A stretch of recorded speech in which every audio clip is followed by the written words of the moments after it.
제가 오늘 영화를 봤거든요. 제목은 보헤미안 랩소디입니다. 이건 프레디 머큐리의 자전적인 영화를 다룬 영화인데요. 여기서 프레디 머큐리는 사실 에이즈로 죽죠. 에이즈로 인한 합병증으로 죽죠.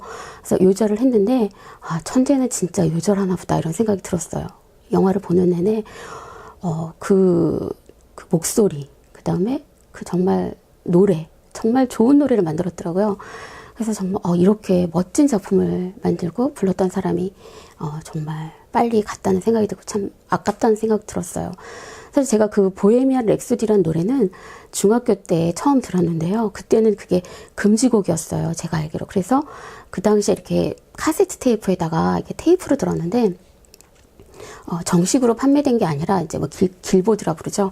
길거리에서 산 걸로 들었는데 그게 굉장히 긴 곡이었어요. 그래서 듣고 또 듣고 해서 막 테이프가 막 늘어질 정도로 들었는데 어린 시절에는 그게 가사도 잘 모르겠고 무슨 내용인지 모르겠는데 그냥 너무 아름다운 거예요. 노래가 너무 음악이 아름답고 그냥 감동이 오고 그리고 굉장히 그 노래 자체는 굉장히 그 안에 굉장히 다양한 감정이 있고 스펙타클하더라고요.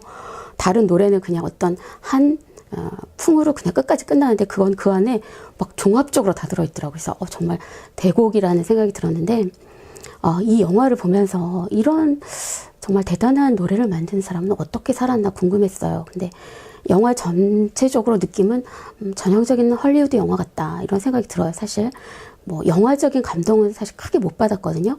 그런데 그 사람에 굉장히 저는 감동을 했어요. 그 프레디 머큐리라는 사람에 감동을 했는데 뭐냐면 그 프레디 머큐리는 두 가지 키워드를 저에게 떠올리게 했거든요. 하나는 뭐냐면 참 불쌍한 사람이다. 그리고 하나는 굉장히 용감한 사람이다. 먼저 왜 불쌍하냐면 그 프레디 머큐리는 성 정체성을 봤을 때 양성애자로 나와요. 근데 사실 그거를 본인이 이제 나중에 깨닫게 되면서도 자기가 사랑하는 여인을 끝까지 또 사랑을 해요. 그리고 그 여인이 임신을 했단 다른 남자랑 이제 결혼하고 임신했다는 얘기를 들었을 때 굉장히 무너지는 그런 표정을 보여주거든요. 저는 거기서 어떤 생각이 들었냐면 프레디 머큐리는 음악도 정말 사랑하고 또 굉장히 어떻게 남들이 볼 때는 굉장히 앞서 나가고 좀 프로그레시브한 그런 삶을 살았지만 또 가족에 대한 가정을 이루고 싶은 그런 욕망이 굉장히 컸나 보다. 그리고 그 여자를 정말 사랑했고 자기도 자식을 낳고 제대로 이렇게 평범한 그런 것도 꿈꿨던 사람 같아요.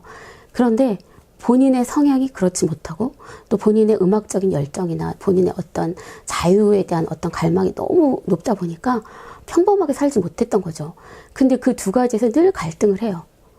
그리고 또 그 사람의 정체성 자체도 굉장히 갈등을 일으키죠. 가난한 이주민, 그러니까 이민자 자식이었는데 또 아버지는 영국령의 어떤 식민지 나라의 공무원이었어요. 그러니까 굉장히 정체성 혼란이 좀 있었겠죠. 그러니까 성 정체성도 혼란스럽고 또 국정 내지는 자아에 대한 정체성도 혼란스러웠던 사람이다. 그래서 굉장히 늘 갈등을 많이 내면에 있었고 굉장히 불쌍하다는 생각이 들었어요. 근데 그거를 끊임없이 이겨내려고 음악적으로 승화시켰다는 생각이 들어요. 그리고 또 한 가지 용감했다는 거는 일단은 이민자로서 가난한 이민자로서 얼마나 많은 멸시를 받았겠어요. 처음에는 공항에서 그 화물차 이렇게 실어주는 그런 노동자 역할로 나와요. 그런 젊은 시절을 그렇게 보냈는데 굉장히 뭐 어떤 멸시를 당하고 냉대를 당하고 또 외모도 굉장히 특이했기 때문에 그랬는데 그걸 끊임없이 이겨내는 그런 과정이 참 용감했다는 생각도 들었고요. 또 성 정체성이 굉장히 남과 달랐잖아요. 근데 그 부분에 있어서 그 당시는 지금보다 훨씬 보수적인 사회였고 얼마나 많은 비난을 받았겠어요. 그리고 특히 매스컴을 통해서 그렇게 공격을 받고 기자들이 그렇게 많이 인터뷰를 하는데도 끝까지 자기를 이기려고 또 그런 음악으로 승화시키려고 굉장히 노력했던 그 부분이 저는 용감했다고 봐요. 왜냐하면 이런 대사가 나와요. 프레디 머큐리가 2번인가 3번 반복돼서 나오는데 나는 그 태어난 그 자체로서 나를 존중받고 싶다. 태어난 자기로서 사람들한테 평가받고 싶고 성공하고 싶다 그래요. 태어난 그 자체, 일단은 나라에 대한 정체성도 그랬고, 또 외모가 앞니가 굉장히 돌출해서 사람들에게 별명이 버키라는 별명, 그게 앞니 돌출에 대한 어떤 그런 발음, 영국식 얘기인가 봐요. 그래서 그런 놀림을 받고 컸는데, 그거에 대해서도 자기는 기죽지 않고 끝까지 씩씩하게 견뎌낸 거죠. 그리고 특히나 음악적으로도 자기는 굉장히 실험적인 음악을 많이 시도한 거예요. 근데 그 당시에는 딱 공식화돼 있던, 계속 공식이라는 얘기다. 음악 공식이 있었는데 그냥 남들 귀에 굉장히 리스너한테 편안한 음악, 잘 팔리는 음악, 뭐 3분에 딱 맞추는 음악, 이런 거를 사람들이 딱 정해놨는데 그거를 뛰어넘기 위해서 6분짜리 보헤미안 랩소디를 만들고, 또 그걸 받아들이지 않은 제작자는 과감히 벗어나고, 굉장히 용기가 많아요, 사람이. 그러니까 요즘으로 치면 음악으로 선구자 역할을 했다는 생각도 들어요, 저는. 예를 들어서 지금 우리 차별 방지법을 만들려고 굉장히 노력들을 하고 있는데 잘 진행이 안 되는 이유가, 이 차별에 대해서 굉장히 각계각층의 이해관계가 얽혀 있잖아요. 그래서 이거를 과감하게 뚫고 나가기 힘든 거예요, 정치인들이나 사회문화인들이. 근데 이 프레디 머큐리는 그 노래, 음악 하나로 여러 가지를 차별을 극복해낸 걸 보여준 거죠.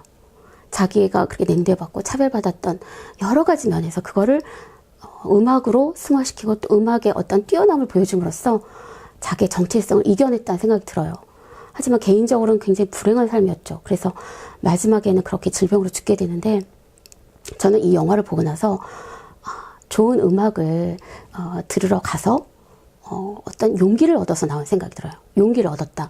뭐냐면 어떤 주어진 환경에서 내가 가진 달란트를 이용해서 그 주어진 환경을 개선할 수 있고, 또 사람들한테 큰 소리로 외칠 수 있고, 나를 뛰어넘을 수 있고, 이런 것이 바로 용기라고 생각하고요. 프레디 머큐리는 그 용기를 실천했다는 생각이 들어요. 자기가 잘할 수 있는 거 하나로. 그래서 여러분이 이 영화를 보시면 어떤 쪽으로 감상을 하실지 모르겠지만, 저는 프레디 머큐리가 굉장히 용감한 인생을 살았다고 생각합니다. 그래서 이 영화를 보고 나서 제 가슴에 남는 거는, 제가 가진 어떤 재능이 있다면 그걸 이용해서 세상을 좀 더 아름답고 좀 더 멋있게 바꾸는 데 써야 되겠다, 이런 생각이 들어요. 물론 그 과정에는 굉장히 안 좋은 일들도 있고요. 또 박해도 있을 수 있고요. 차별도 받을 수 있고, 남에게 이해받지 못할 때도 있겠죠. 하지만 결국 해내면 굉장히 큰 보람을 느낄 것 같아요. 여러분, 이 영화 한번 꼭 보세요.